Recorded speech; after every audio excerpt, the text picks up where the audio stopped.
vamos a continuar con nuestro estudio y espero, hermanos, que realmente esta noche sea de mucha bendición. Al abrir la palabra y al aprender y escuchar a nuestro Señor Jesucristo hablar. Vamos a entrar entonces en el versículo, el versículo 21 terminó así: el que tiene mis mandamientos y los guarda. Entonces, hablamos de tener los mandamientos. Eso es una posición, esa es a todo creyente en sí, pero y los guarda. Eso hemos dicho que es preservar, lo cuida, le da prioridad, está en ella y está pues como guardia, ¿no?, sobre ella. Ese es el que me ama. El que está caminando en su amor es el que los guarda. Y el que me ama será amado por mi Padre. Entonces la experiencia de ser amado por el Padre viene por medio del guardar los mandamientos, sus mandamientos. Y obviamente está hablando de, como dijimos, ¿no?, de la palabra de Dios, de tenerlo en uno. Y tenerlo como prioridad. El Padre va a demostrar, va a estar amándolo, y yo le amaré. El Señor Jesucristo dice: yo lo amaré y me manifestaré a Él. ¡Wow!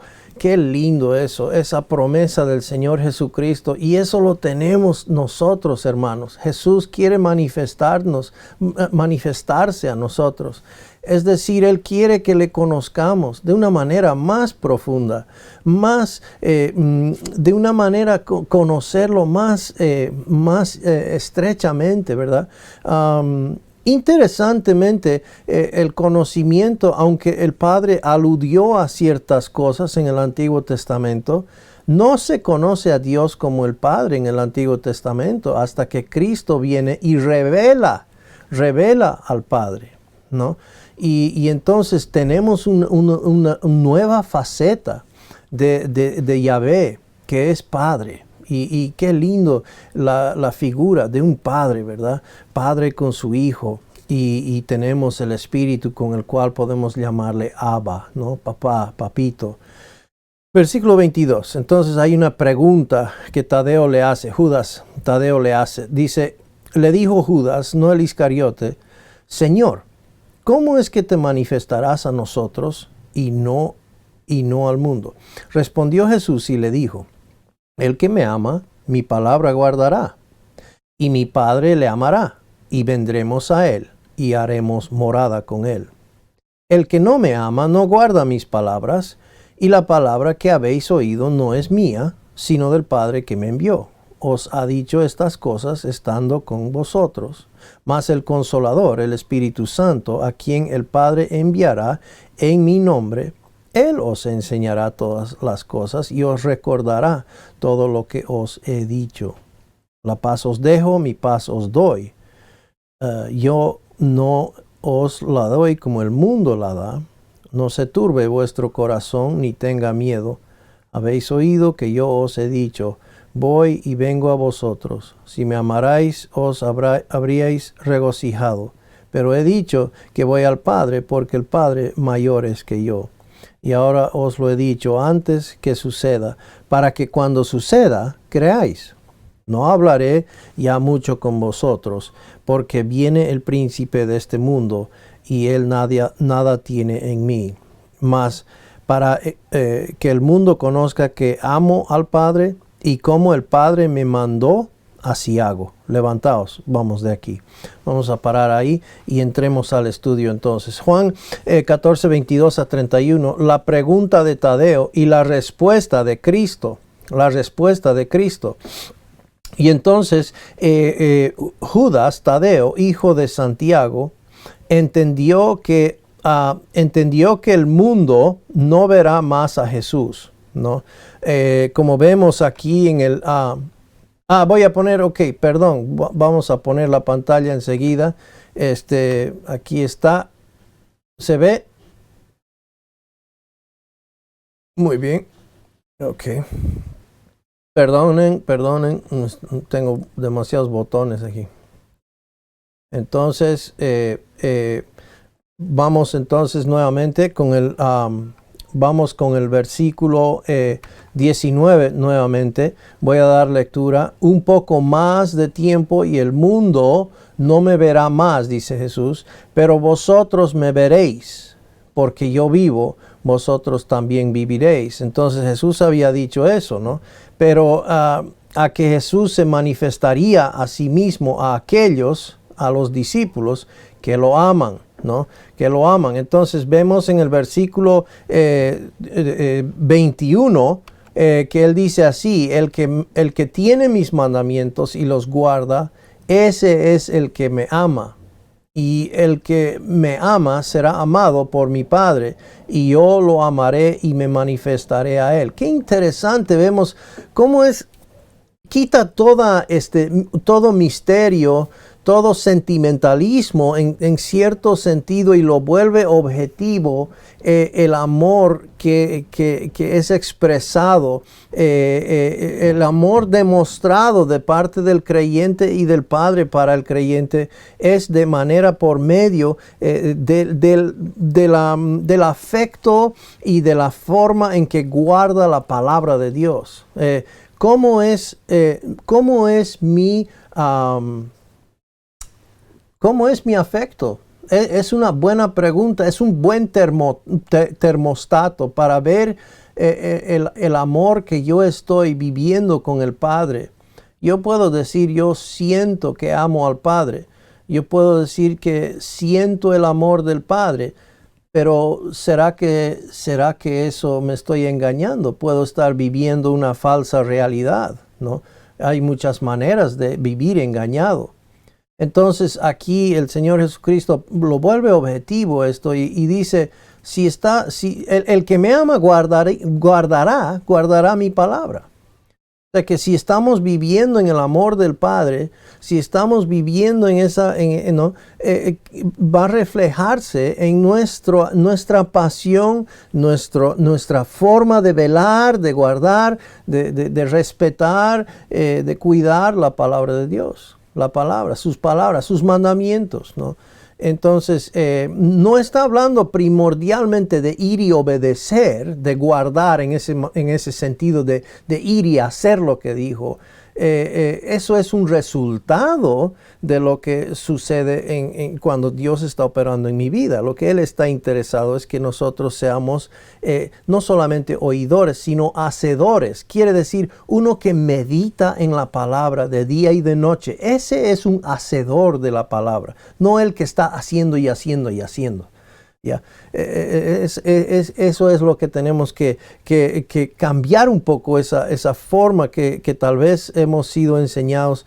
Aquí Jesús está hablando de tereo. ¿Se acuerdan la palabra griega tereo? Mis mandamientos, guardar, proteger, velar sobre, ¿no? Y entonces quiero enfatizar eso porque hay mucha confusión y personas creen que es nomás cuestión de ir y sacrificarse, ir y obedecer, hacer el mejor esfuerzo, ¿no? Hacer lo mejor que uno puede, ¿no? Y eso es amar al Señor, ¿no?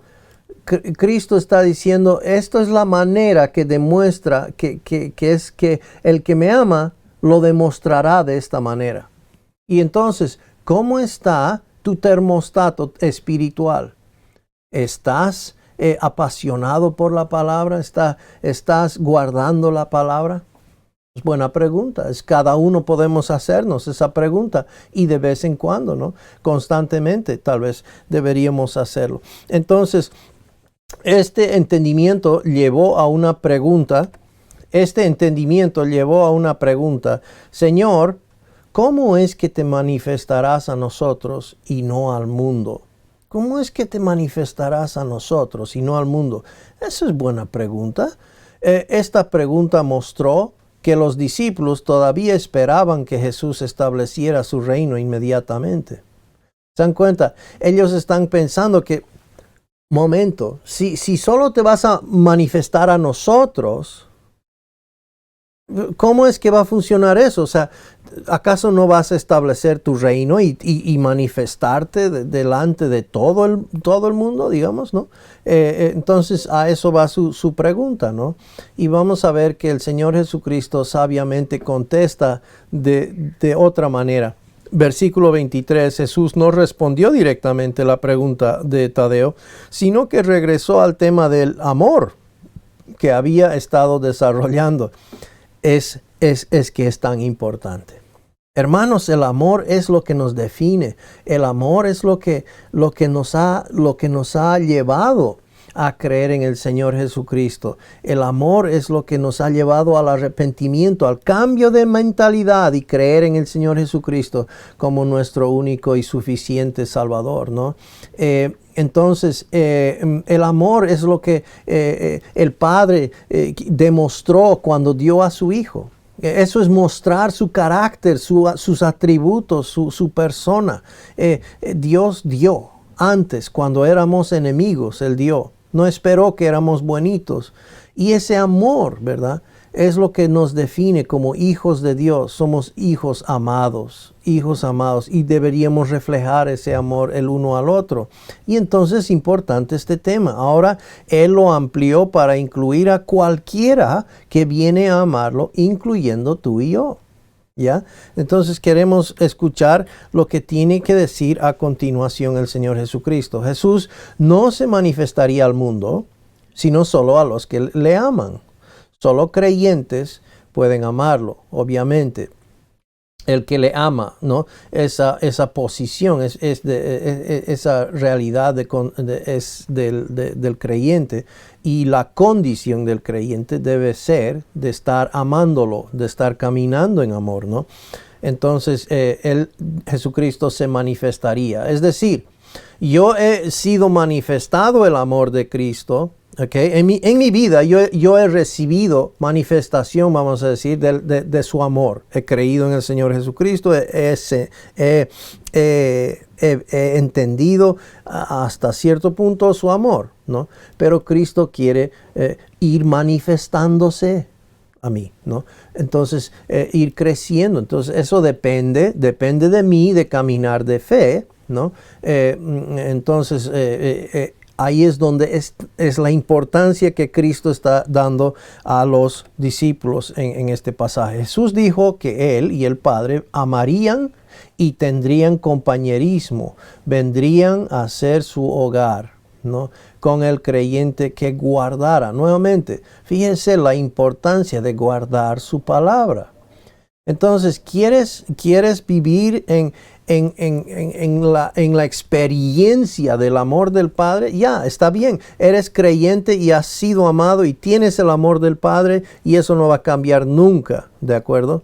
Pero yo creo que quieres más, deseas más, anhelas más conocer al Padre y su amor. Y ya que su amor es tan dulce, es tan bueno y perfecto, queremos aún conocer más de su amor. Y entonces, ¿cómo es eso? Bueno, pues guardando su palabra, ¿no? Y si le amamos y si estamos viviendo en esa experiencia de amor con el Padre, entonces el Padre nos va a amar a nosotros, ¿no?, experiencialmente, y vamos a estar guardando su palabra. Es como que un círculo que avanza y esto está hablando de una relación, ¿no?, de relación, de comunión, de koinonía con el Padre.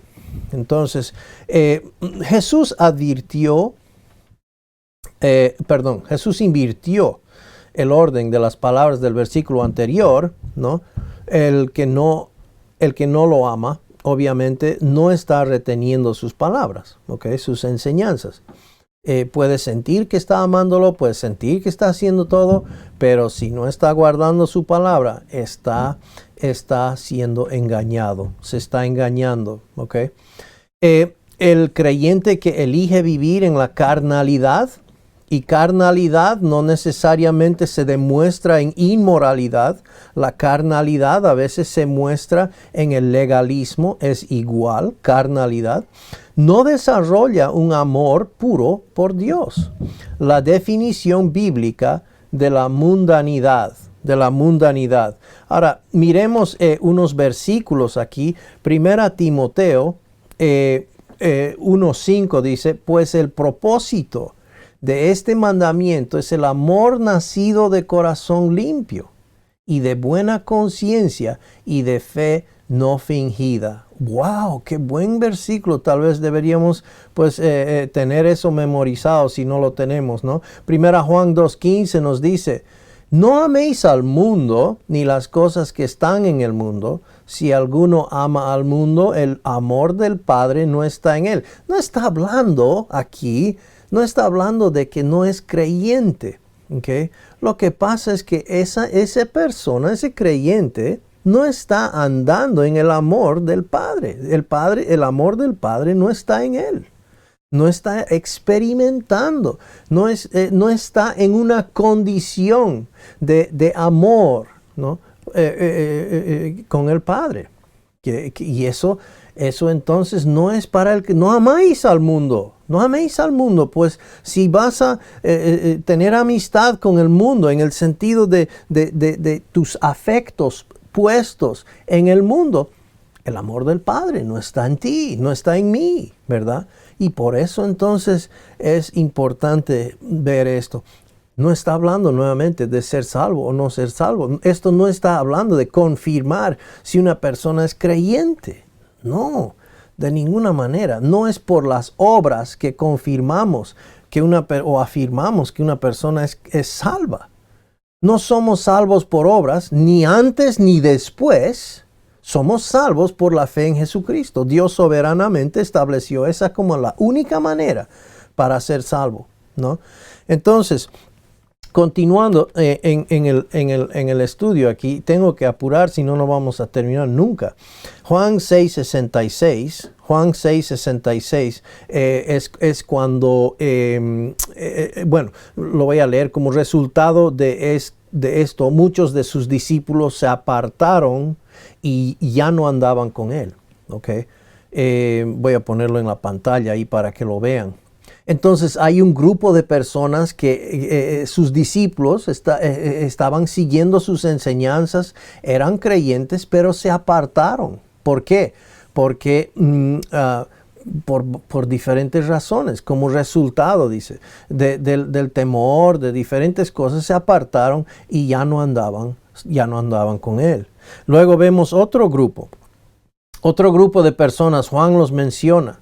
En Juan capítulo 12, 42 dice, sin embargo, muchos aún de los gobernantes, es decir, de estos fariseos religiosos que creyeron en Cristo, ¿okay? Dice, creyeron en él, pero por causa de los fariseos no lo confesaban. O sea, no compartían de Cristo, no estaban, el amor del Padre no estaba en ellos, no estaba reflejado en ellos no estaban experimentando su amor, pero sí habían creído en él.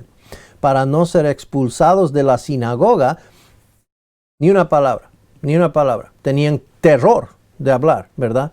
Porque eso significaba perder su cultura, perder su lugar en la sociedad, perder todo, ¿verdad? Y aunque el creyente debería estar dispuesto de hacerlo, la verdad es que dado el momento en mi vida, si vendrían con una escopeta y me dicen alguna cosa, qué sé yo, lo mato a tu esposa si dices que eres no sé. Hay situaciones que uno tendría terror, ¿verdad? De hablar o confesar o admitir quién es o qué sé yo. Y aquí teníamos un grupo. Faltaba madurez, faltaban de crecer, ¿verdad? Uno quiere pensar, sí, yo daría mi vida por Cristo. Pero ¿qué pasó con Pedro? Pedro le negó 3 veces, mirando, y el Señor Jesucristo mirándolo mientras lo azoteaban. ¿Se da cuenta? Entonces, no es que Pedro no era creyente, el Padre ya le había revelado que Cristo era el Hijo de Dios, etc. Pero faltaba madurez, faltaba guardar la palabra, ¿ok? Y crecer en intimidad con el Señor, conociéndole. La manera de conocer al Padre es la palabra. es la palabra.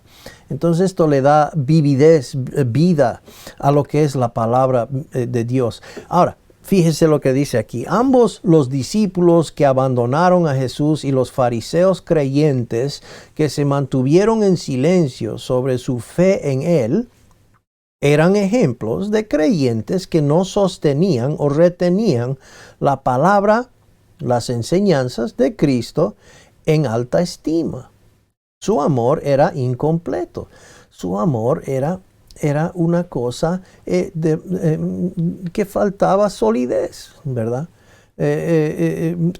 Entonces, como Cristo cuando le pregunta a Pedro, Pedro, ¿me amas más que estos? ¿Más que el negocio, más que estos pescados? ¿Me amas más que estos? Y Pedro dice, sí, Señor, te quiero. Y tal vez aquí estos contestarían de la misma manera, ¿verdad? Muy bien, continuando. Juan 8, 31 y 32. Un discípulo que está madurando persevera en guardar la palabra de Dios. En guardar la palabra, tereo, la palabra de Dios. Entonces Jesús le estaba diciendo a los judíos que habían creído en Él, cuando Juan utiliza el término creer, ¿ok? Cuando usted ve el término creer de Juan, nunca da condicionantes como decir cuánto tenía que creer, ni ninguna otra calificación. Lo que tenía que creer era en Cristo, pero la tesis del libro de Juan es escrito para que creáis en su nombre y creyendo en su nombre tengáis vida. Entonces, cuando Juan dice creyeron, quiere decir que creyeron en Cristo para tener vida, ¿ok? Y no debemos estar entonces cambiando el mensaje que Juan quiere dar, agregando obras y cuestiones de hombres que requieren de alguna manera algo más de lo que Cristo hizo, ¿no? Entonces, si vosotros permanecéis en mi palabra, y eso es para el creyente, ¿qué sucede? Mire, hay varias cositas que dice aquí Cristo. Seréis verdaderamente mis discípulos. Quiere decir que el creyente será verdaderamente un discípulo si guarda su palabra. Y conoceréis la verdad, ¿no? Conoceréis la verdad y la verdad os hará libres. Fíjese que muchas veces interpretamos ese versículo, la verdad os hará libres, para una persona incrédula que será salva. Para ser salva, la verdad te hará libre. Pero la verdad es que el contexto de ese versículo es para el creyente caminando en la verdad le está haciendo libre. ¿Por qué? Porque yo soy esclavo. Yo soy esclavo de un montón de cosas que la verdad necesita librarme de aquello, ¿verdad? Hay cosas de mi vida que yo ni me doy cuenta probablemente que al caminar con el Señor, su palabra me lo enseña, me lo demuestra. Cosas de actitudes, cosas de maneras de proceder, cosas que yo no tomo, yo lo tomo a la ligera, ¿verdad? Lo tomo a la ligera. Como mi hijo Josué tiene 4 años, ¿no? Y él no tiene ningún problema de caminar, como dicen en Santa Cruz, chutingo por la casa, ¿ya? Camina chutingo por la casa, se quita toda la ropa, se sale del baño y se viene correteando y se seca así, ¿no? No tiene ningún problema, ¿ya? Pero hijo, ¿cómo vas a caminar así? Ya cuando sea más grandecito, más maduro, se va a dar cuenta. No, eso no es la manera, ¿verdad? Qué aberración, ¿verdad? No vamos a estar caminando así. Lo mismo el creyente cuando está madurando, va en madurez, se da cuenta de ciertas actitudes, ciertas cosas que tomaba muy a la ligera, ¿no? Ironías, chistes, opas o chistes, cosas que dañaban a la gente. Se da cuenta, wow, eso puede ser profundo, eso puede doler, lastimar, ¿verdad? Bueno. Yo sigo muy lejos de aquello, pero el Señor está trabajando en mi vida en esa área. Me doy cuenta de muchas cosas que yo lo tomaba muy a la ligera y no demostrando su amor, ¿no? Pudiendo aprovechar las oportunidades. Entonces, seréis verdaderamente mis discípulos. Yo anhelo ser verdaderamente un discípulo suyo. Y sé que usted también.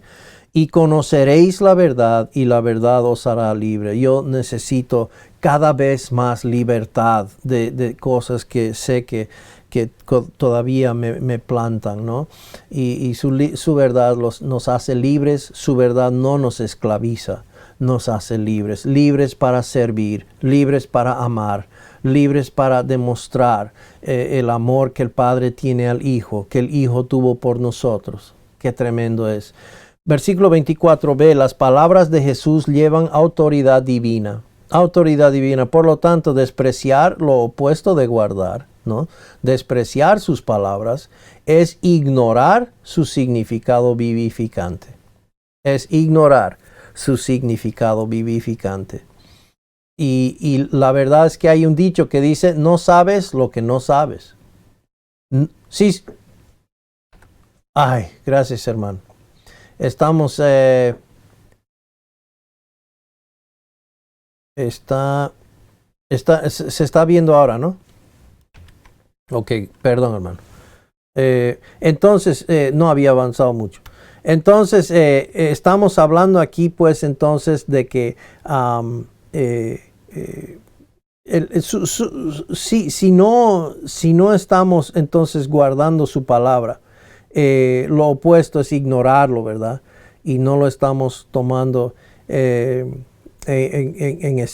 no estamos estimando su palabra. Muy bien. Entonces, Jesús, algo ha pasado aquí ahora. Momento. Vamos a ver qué sucedió. Perdonen.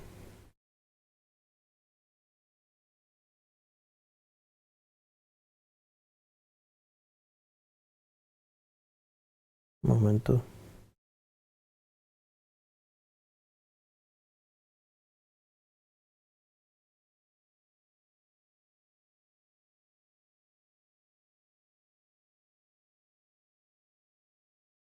Okay.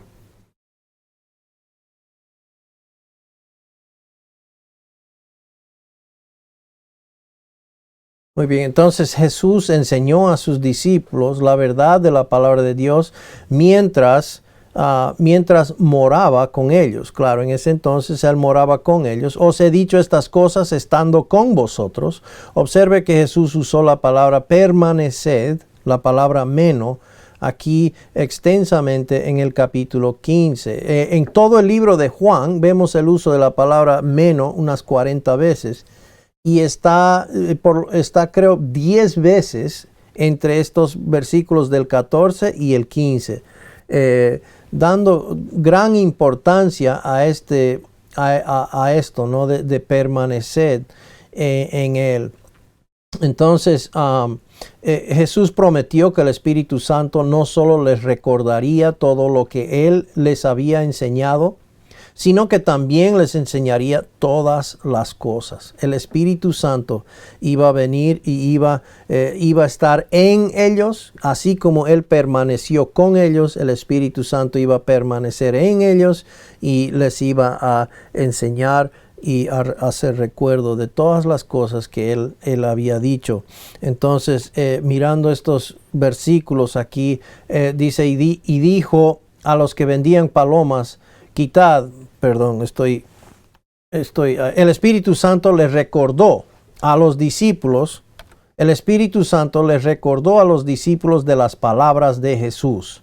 Las palabras de Jesús que habló, por ejemplo, en Juan 2, 16 y 17, dijo a los que vendían palomas, quitad de aquí esto y no hagáis de la casa de mi Padre casa de mercado, ¿no? Entonces se acordaron sus discípulos que está escrito, el celo de tu casa me consume.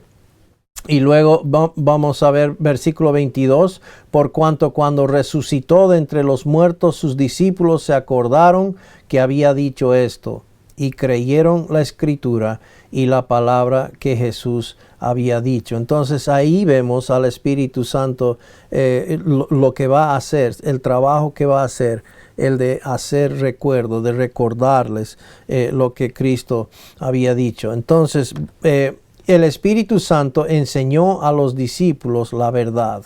Incluso hoy en día, si el Espíritu Santo no nos enseña, no podemos entender apropiadamente la palabra de Dios. Quiere decir que si yo estoy caminando en carnalidad, si yo estoy caminando no guardando su palabra, entonces ¿cómo es que me va a enseñar, verdad? Su Espíritu Santo. Para ser enseñado por Él necesito estar caminando estrechamente con el Espíritu Santo. Y entonces miramos estos versículos aquí, 2 Corintios 2, 10 y 11, o al 13, perdón. Pero Dios nos las reveló a nosotros por el Espíritu. Entonces, porque el Espíritu todo lo escudriña, aún lo profundo de Dios. Y fíjese lo que dice aquí, porque ¿quién de los hombres sabe las cosas del hombre, sino el Espíritu del hombre que está en él? Así tampoco nadie conoció las cosas de Dios, o sea, las cosas profundas, íntimas de Dios, sino el Espíritu de Dios. Y nosotros hemos recibido el Espíritu, no hemos recibido el Espíritu del mundo, sino el Espíritu que proviene de Dios. ¿Para qué? Para que sepamos lo que Dios nos ha concedido. Ahí en realidad lo que dice el griego es para que sepamos lo que Dios nos ha libremente concedido. Libremente concedido. Versículo 13, lo cual también hablamos no con palabras enseñadas por sabiduría humana. Fíjese, ¿verdad? No es sabiduría humana. No es oratoria profesional, no es saber convencer y hablar de una forma sabia como era pues los corintios buscaban eso, ¿verdad? Oratoria y mucha sabiduría para poder hablar. Dice, sino con las que enseña el Espíritu, acomodando lo espiritual a lo espiritual, ¿no? Entonces, Juan 14, 27, Jesucristo nos da una paz que provee la verdadera confianza y que elimina el temor. Wow, que elimina el temor. Fíjese lo que dice estos versículos. Dice, y la paz de Dios que sobrepasa todo entendimiento, la paz de Dios que sobrepasa todo entendimiento, guardará vuestros corazones y vuestros pensamientos en Cristo Jesús. Qué versículo más apropiado para el día de hoy, ¿verdad? La circunstancia que estamos viviendo, etc. Nosotros necesitamos y lo tenemos al acceso. Está ahí la paz de Dios en cualquier momento de nuestra vida. Él lo provee, pero está a disposición solamente por medio de el caminar en el Espíritu, en caminar en el que guarda su palabra, el que está amando a Dios, es el que puede experimentar esa paz que protege su corazón y su mente en Cristo Jesús. Es en Cristo Jesús, ¿verdad? Juan 16, 33 nos dice, estas cosas os he hablado para que en mí tengáis, ¿qué? Aflicción, ¿verdad? No, dice, tengáis paz. Ahora, si yo estoy sintiendo o estoy experimentando aflicción, ¿será que Dios es el que me está afligiendo? Pablo dice a los Gálatas, ¿quién los ha engañado? ¿Quién los ha perturbado? ¿Verdad? Hablando de los legalistas, ¿verdad? Que habían escuchado. Yo estas cosas he hablado para que tengáis paz. En el mundo tendréis aflicción, pero confiad. Yo he vencido al mundo, ¿no? Yo he vencido al mundo. Más adelante en Hechos 10:36, Dios envió mensaje a los hijos de Israel anunciando el evangelio de la ¿qué? De la paz por medio de Jesucristo. Es Señor de todos, Señor de todos. Entonces Jesucristo nos da nos da paz. Como dice Juan 14, 27 nuevamente, dice así, la paz os dejo, mi paz os doy, mi paz os doy. Yo no os la doy como el mundo la da, buscando algo a cambio, por cualquier razón, ¿no? No se turbe vuestro corazón, ni tenga miedo. Entonces, Jesucristo no quiere que sus hijos, los discípulos en este caso, tengan, que se turben, ¿verdad? Y van a tener tribulación, pero no necesitan turbarse. Romanos 1:7 dice así, a todos los que estáis en Roma, amados de Dios, llamados a ser santos, gracia y paz a vosotros, ¿no? Gracia y paz. Es por su gracia, ¿no?, que hemos recibido, tenemos paz. Paz. Y entonces podemos experimentar, está a nuestro alcance, hermanos, el poder experimentar su paz hoy día. Más tarde, el cumplimiento literal de esta profecía de que Jesús resucitaría de entre los muertos, fortalecería la fe de los discípulos en Él y en sus palabras. Perdón, he saltado uno, vamos al 28 aquí. Dice, Jesús repitió Juan 13:33 para proveer aclaración. Dice, habéis oído que yo os he dicho, voy y vengo a vosotros. Si me amarais, os habríais regocijado. Porque he dicho que voy al Padre, porque el Padre mayores, que yo. Entonces les faltaba todavía crecer en ese amor, ¿verdad? Entonces no entendían todavía a cabalidad y no se alegraban, pudiéndose alegrar que Jesús se iba al Padre. No entendían, no podían experimentar aquello todavía, les faltaba. Y bueno, pues nos falta a todos, ¿verdad? Estamos en ese proceso de crecer, pero ahí va. Entonces, versículo 29 nos dice, y yo os lo he dicho ahora antes que suceda, para que cuando suceda, creáis, ¿ok? Nuevamente, la tesis de Juan es para que creáis. Él presenta a Cristo como el Hijo de Dios, como el que vino a revelar al Padre la persona de Cristo y su obra. ¿Para qué? Para que creáis. Para que creáis. Y creyendo en su nombre tengáis vida. Entonces, más tarde el cumplimiento literal de esta profecía de que Jesús resucitaría de entre los muertos fortalecería la fe de los discípulos en Él y en sus palabras. Luego su fe va a crecer después de acordarse estas cosas, lo que Él les había dicho y cuando vean a Él resucitado. Versículo 30. Nos dice así, no hablaré mucho más con vosotros porque viene el príncipe de este mundo y él no tiene nada en mí. Entonces Jesús también predijo la venida de la aparición de Satanás a través de Judas Iscariote, quien le traicionaría en el jardín. Mediante esta profecía Jesús mostró su omnisciencia, su superioridad sobre Satanás y su control completo de su traición y muerte.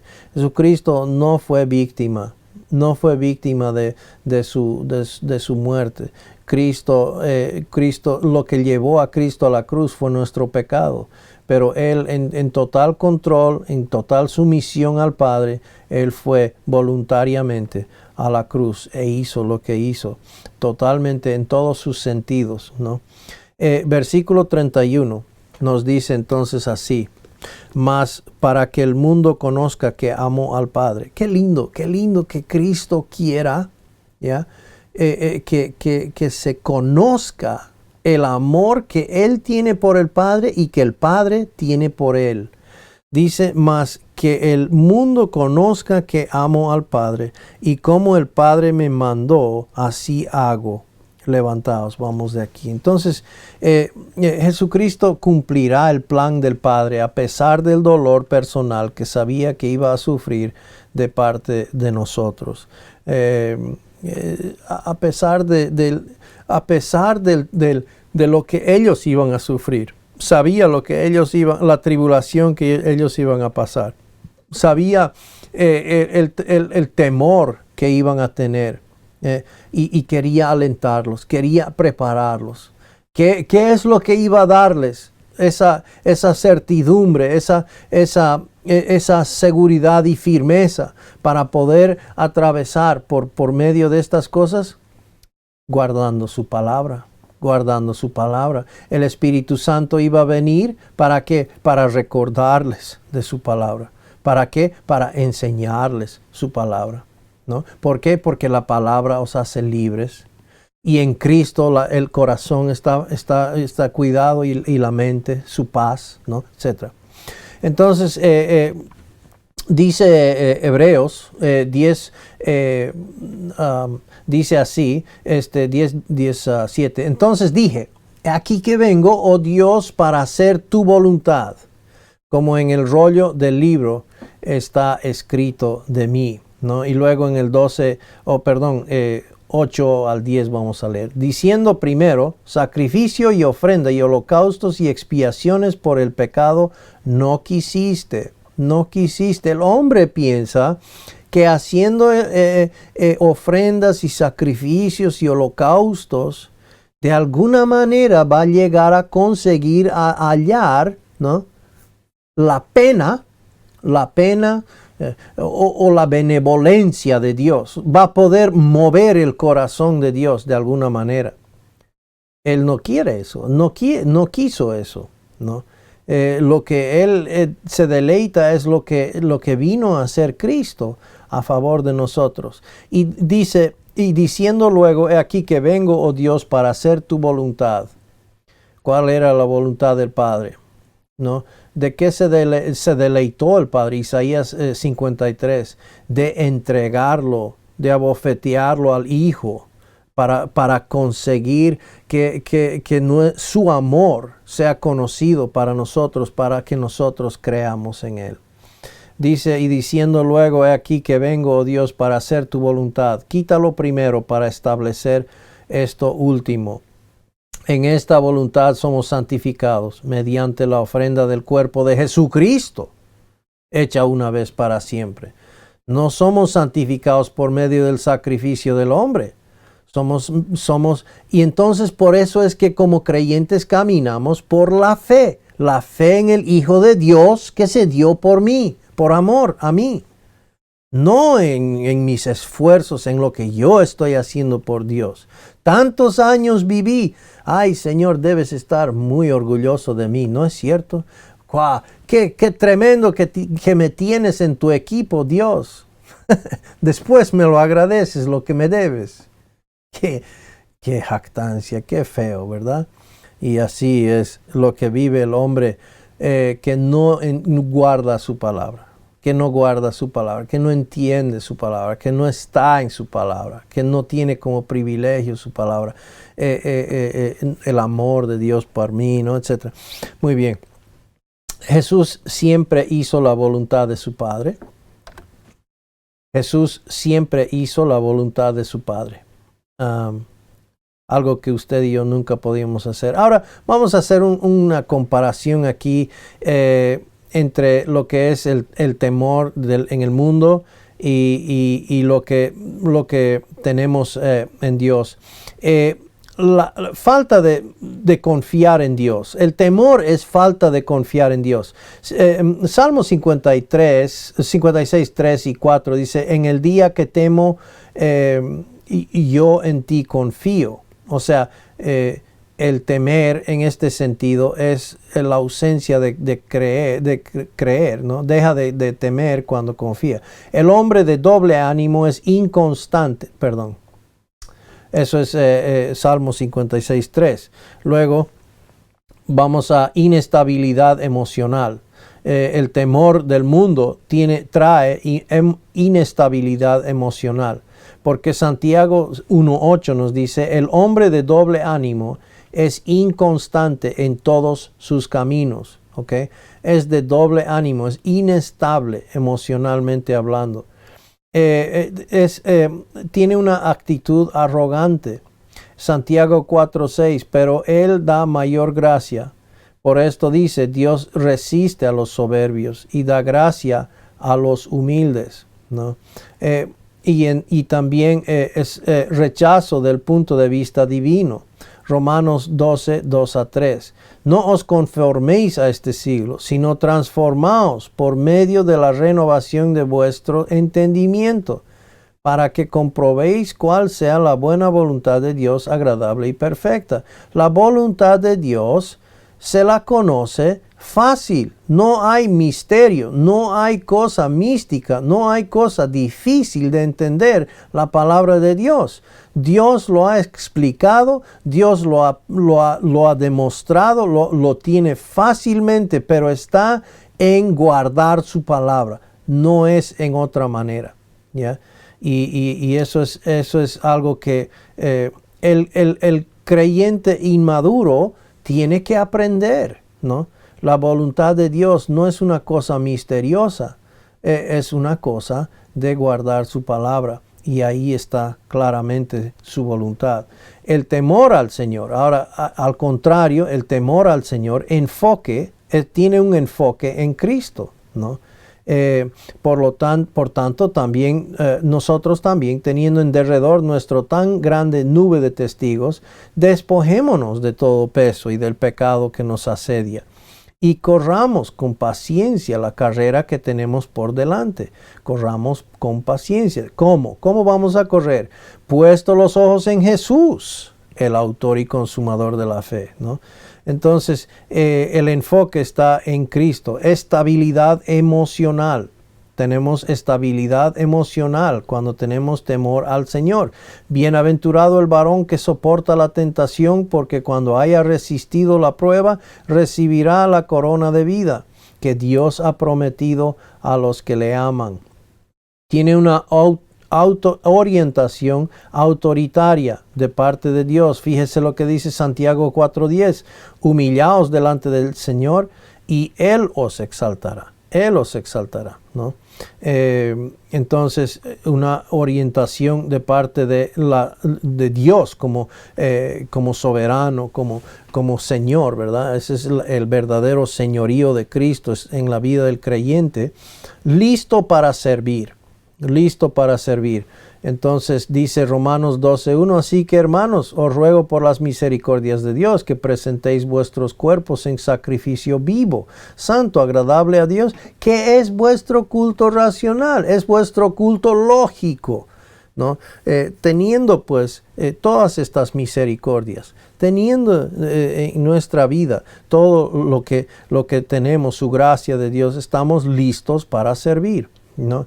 Entonces, continuando, Jesús y sus discípulos salieron del aposento alto y se dirigieron hacia el jardín de Getsemaní, ¿no? El jardín pudo haber sido su salón de clase cuando enseñó la metáfora de una vid en el próximo capítulo. O sea, están caminando hacia lo que es el jardín de Getsemaní, ¿no? Y si no me equivoco, lo pueden ver ahí. Está marcado ahí, está en inglés, perdón, pero lo tenemos aquí en esta parte, ¿no? Entonces no está tan lejos. Probablemente tenían que orillar porque el aposento alto, si no me equivoco, está más o menos aquí atrás, y entonces salieron cruzando las paredes y salieron por el portón aquí, y posiblemente inclusive en el camino vieron pues una vid, y Jesucristo les está mostrando aquello en el camino mientras caminan, ¿no? Ahora, entramos a capítulo 15, un capítulo muy interesante, muy precioso, pero a la vez lastimosamente no muy entendido en muchas maneras. La viticultura en Israel era algo algo muy común, muy conocido. Y por si acaso las uvas y todo eso tiene que ver con en la cultura hebrea, tiene que ver con regocijo, tiene que ver con júbilo, ¿no? Y entonces era algo importante dentro de su cultura, y Jesús va a usar algo de una explicación normal que todos conocían para dar un significado espiritual. Así como el labrador en la viticultura, en el viñedo, así como el labrador busca producir fruto, quiere viñas que produzcan fruto, pues de la misma manera Dios, el Padre, ¿no?, que es el labrador en esta ilustración, Él está buscando mucho fruto, ¿ya? Y entonces, ¿qué es lo que hace el labrador en un viñedo? Bueno, pues la cantidad de trabajo que entra a un viñedo es increíble. O sea, hay muchísimo trabajo que entra a un viñedo. Un labrador tiene que, con calma, dice que tarda por lo menos 2 años hasta que una plantita de uva empieza a producir. Entonces tiene que levantarlo de a poquito, y entonces lo van poniendo en unas, ya sea unos palitos o en unas cosas, unas pitas o qué sé yo, para levantarlo. Lo va levantando, ¿no? Si no, se iría por el suelo todo. Lo va levantando, va trepando esa uva, esa planta, ¿no? Y entonces de a poco, después del pasar el tiempo, entonces vienen pues las ramas, y esas van horizontalmente, y él pues las va limpiando, las va podando, las va levantando, etcétera. ¿Para qué? Para que al año, cuando venga el tiempo de dar fruto, haya muchísimo fruto. Bien. Y entonces esto viene, el Señor Jesucristo da esta ilustración a continuación a sus discípulos, ¿ok? A sus discípulos, de cómo el Padre anhela mucho fruto. Y eso pues en la mente de ellos, pero es lógico, ¿no? Entonces, aquí esto no está difícil de entender para ellos en cierto sentido, porque todo labrador quiere mucho fruto y no va a dañar el viñedo de ninguna manera. Es más, lo va a proteger en todo sentido para que haya producción de fruto. Bien. Y entonces cada rama, es que cada rama el labrador quiere que produzca fruto, y va a tratar con esa rama específicamente según la condición en la que está, para que con el pasar del tiempo produzca fruto. Y si está produciendo fruto, el labrador va a venir y le va a dar más cariñito para que produzca aún más fruto, ¿no? Vamos a mirar aquí en esta ilustración. Entonces, estamos atrasándonos aquí, pero es que estos pasajes son sumamente importantes, preciosos, queremos agarrarlos bien. La tierra prometida se caracterizaba por el crecimiento de uvas, ¿no? Y mirando Deuteronomio 8:8, no sé qué pasó aquí nuevamente. Estamos con fallas nuevamente, perdón. Miramos aquí, creo que vamos a saltar nomás esta figura para continuar en el estudio. La tierra, ok, voy a ponerlo ahí, no voy a leer los versículos ya. Pero la tierra prometida se caracterizaba, perdón, ya vamos a, ok.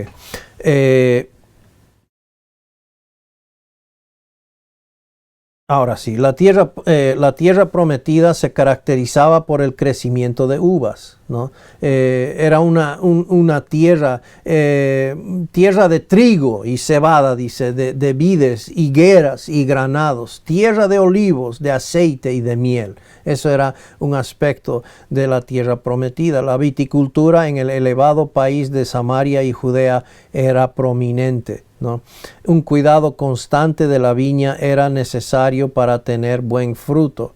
El labrador está continuamente, activamente participando, ¿ya? Con las ramas, ¿ok?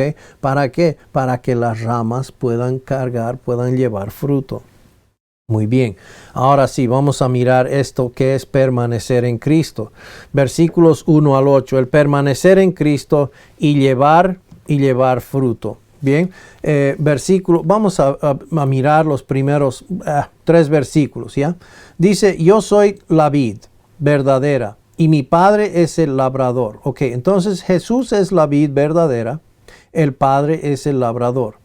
Todo pámpano que en mí no lleva fruto, o sea que hay los pámpanos en él, los pámpanos en la vid, que no lleva fruto, lo quitará. Y todo aquel que lleva fruto, lo limpiará, para que lleve más fruto. Ya vosotros estáis limpios por la palabra que os he hablado. Permaneced en mí, y yo en vosotros. Como el pámpano no puede llevar fruto por sí mismo, si no permanece en la vid, así tampoco vosotros, si no permanecéis en mí. Ok, vamos a ver hasta dónde llegamos aquí. Versículo 1, para entender correctamente esta analogía, debemos tener en cuenta la metáfora de Jesús como la vid. ¿Ya? Él es la vid verdadera y el Padre como el labrador. Okay. El Padre como el labrador. Quisiera dar lectura de unos versículos aquí en Isaías 5, 1 al 8. Dice, ahora cantaré por mi amado, el cantar de mi amado a su viña. Tenía mi amado una viña en una ladera fértil. La había cercado y despedregado y plantado de vides escogidas. Había edificado en medio de ella una torre y hecha también en ella un lagar. Esperaba que diese uvas y dio uvas silvestres. Ahora pues, vecinos de Jerusalén y varones de Judá, juzgad ahora entre mí y mi viña. ¿Qué más se podía hacer a una viña que yo no haya hecho en ella? ¿Cómo esperando yo que diese uvas, ha dado uvas silvestres? Os mostraré pues ahora lo que haré yo a mi viña. Le quitaré su vallado y será consumida. Aportillaré su cerca y será hollada. Haré que quede desierta, no será podada ni cavada, y crecerán el cardo y los espinos, y aún a las nubes mandaré que no derramen lluvia sobre ella. Ciertamente la viña de Jehová y de los ejércitos es de la casa de Israel, y los hombres de Judá planta deliciosa suya. Esperaba juicio, y he aquí vileza, justicia, y he aquí clamor. Ay de los que juntan casa a casa y añaden heredad y a heredad hasta ocuparlo todo. ¿Habitaréis vosotros solos en medio de la tierra? Hablando de Israel, ¿verdad? Y de lo que ellos, el padre, el viñador había hecho todo por ellos, etcétera, y no produjeron uvas, ¿no? Sino silvestres, uvas silvestres. Vamos al versículo 2. En esta analogía todas las ramas son creyentes porque están en la vid. Fíjese, versículo 2, dice todo pámpano en mí. Entonces, él es la vid y el pámpano en la vid. El pámpano que está en la vid es todo creyente, ¿verdad? Entonces, todo pámpano que en mí. El labrador levanta las ramas que no llevan fruto para prepararlas para llevar fruto. Todo pámpano que en mí no lleva fruto, lo quitará. Ahora, tenemos que hablar este versículo o esta palabra, ¿ok? Porque tal vez podía haber habido una traducción mejor. No hay duda de que esta palabra se puede traducir quitar, ¿ok? Pero hay otras opciones a traducir esta palabra que daría mucho mayor entendimiento a esta ilustración que el Señor da. ¿Por qué? Porque en el viñedo, en el trabajo del viñador, el labrador, está no de quitar las ramas. En una viña no se puede quitar la rama sin dañar toda la vid. Se poda de una manera, aunque sea muy cercano, pero siempre dejando un poco del tallito, ¿no? Para proteger la vid.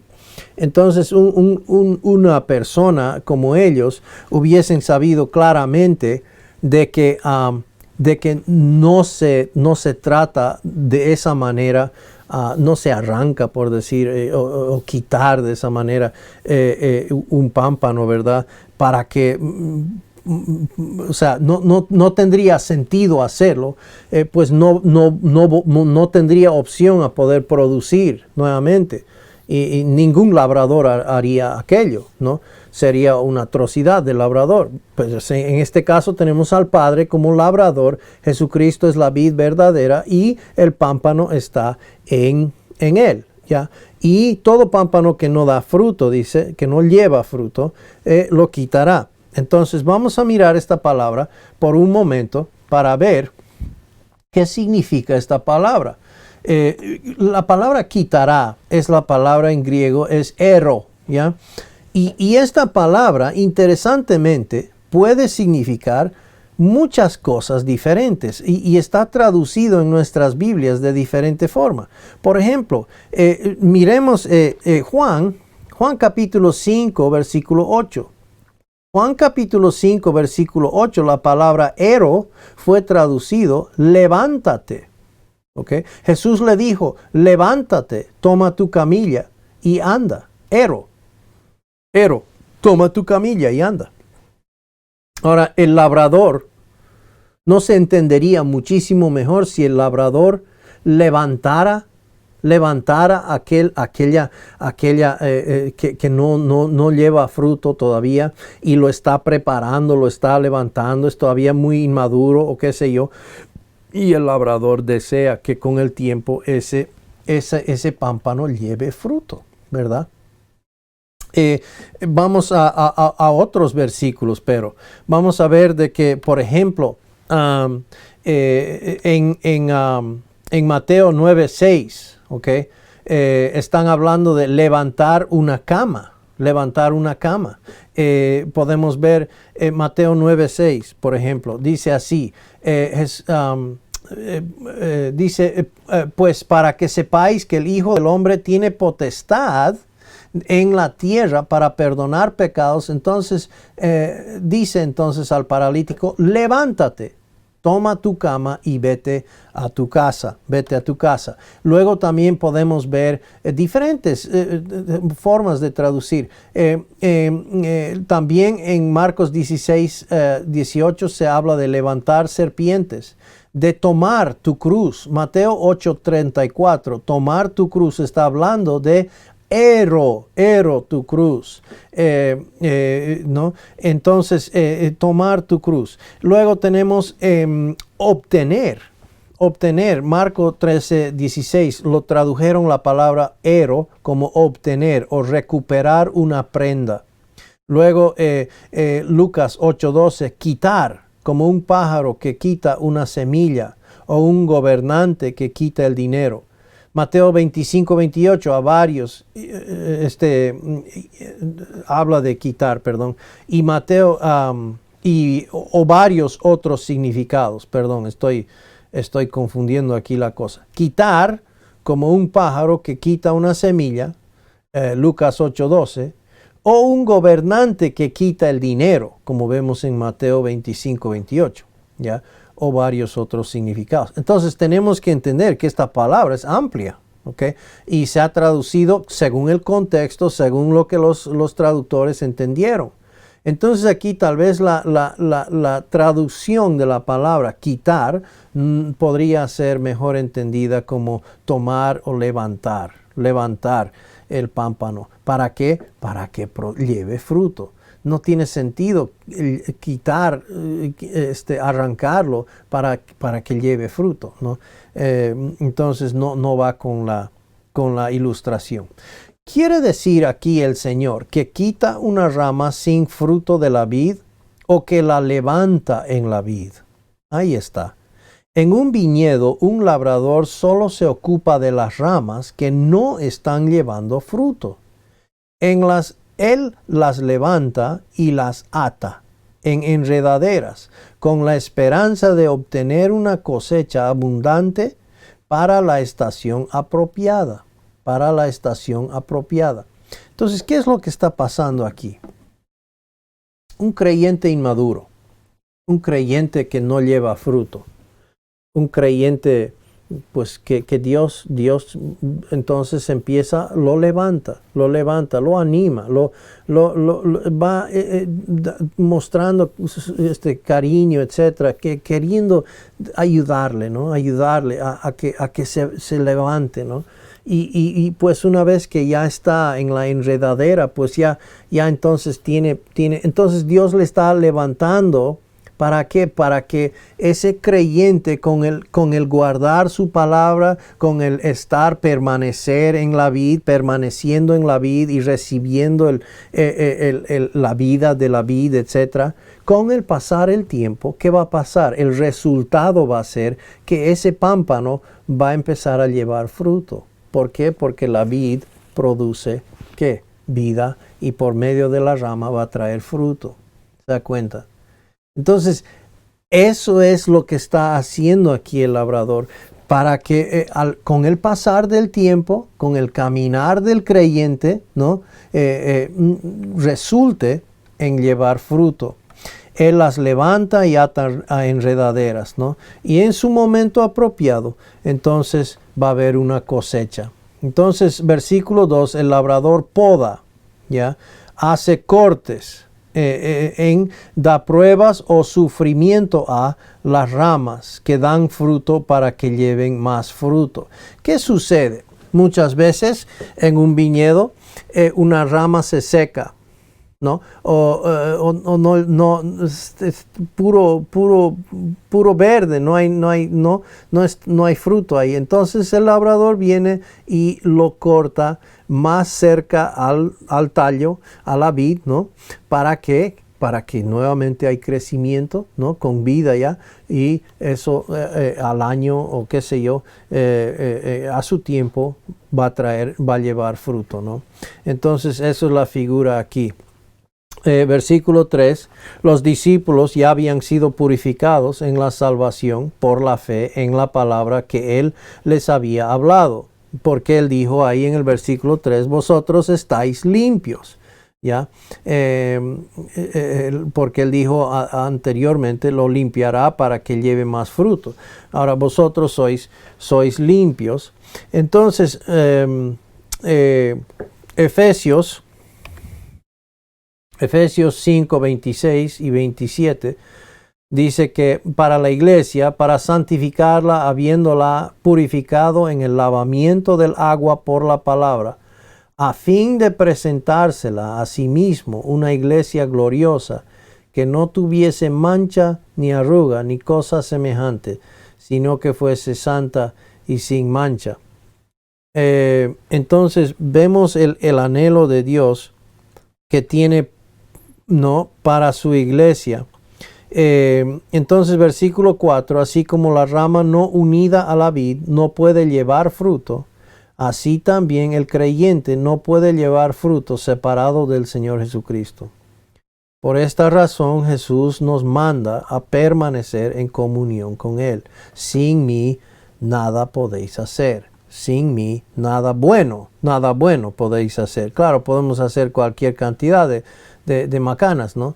Y pensamos que podemos hacer el bueno, pero aquí claramente nos dice, para poder llevar fruto nos manda a permanecer en Él. Y más adelante nos va a decir, sin mí nada podéis hacer. Nada podéis hacer. Entonces, versículo 5 nuevamente, yo soy la vid, dice Jesús, vosotros los pámpanos. El que permanece en mí y yo en él, éste lleva mucho fruto, porque separados de mí nada podéis hacer. ¿Ya?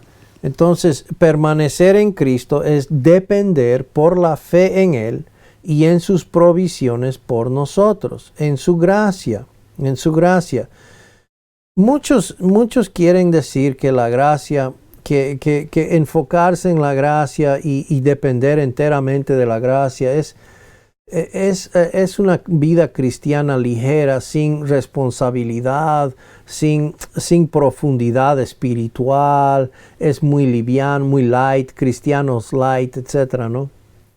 Pero eso es a causa de entender el Evangelio de una forma errada, pensando de que todo se trata de lo que yo hago por Dios, cuando en realidad el Evangelio es lo que Dios hizo por mí.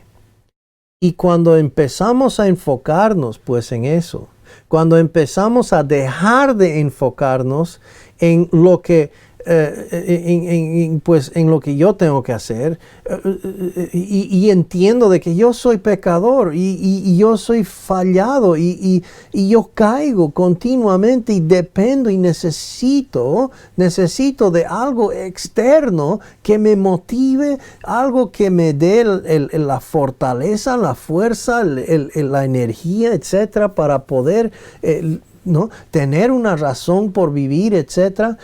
Su gracia viene pues como fuente. Su gracia es lo que Dios hizo por medio de Jesucristo, ¿no? Para nuevamente restablecer o darme una relación con el Padre, para traerme en amistad con el Padre. Cristo murió por mis pecados. La gracia no es barata.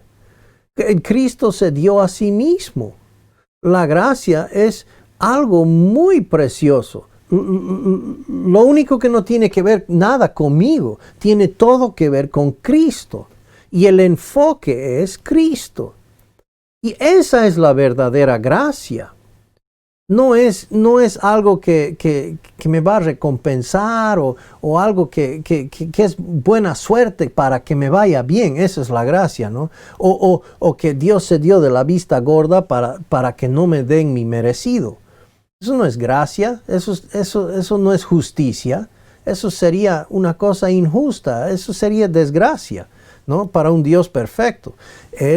Lo que Él hizo por medio de su Hijo es lo que transforma mi manera de entender y de vivir. Y eso, vivir en la realidad y a la luz de esa dependencia y esa persona, Jesucristo, hace su obra en mí, Él hace su obra en mí. Y el carácter de Cristo se ve mostrado, manifiesto, y al pasar el tiempo uno empieza a llevar. Cristo lo promete, llevará fruto, ¿no? Y entonces permaneciendo en Él. Segunda Pedro 1:3 nos dice: como todas las cosas que pertenecen a la vida y a la piedad nos han sido dadas por su divino poder. Y vamos a terminar con esto. Mediante el conocimiento de aquel que nos llamó por su gloria y excelencia, ¿no?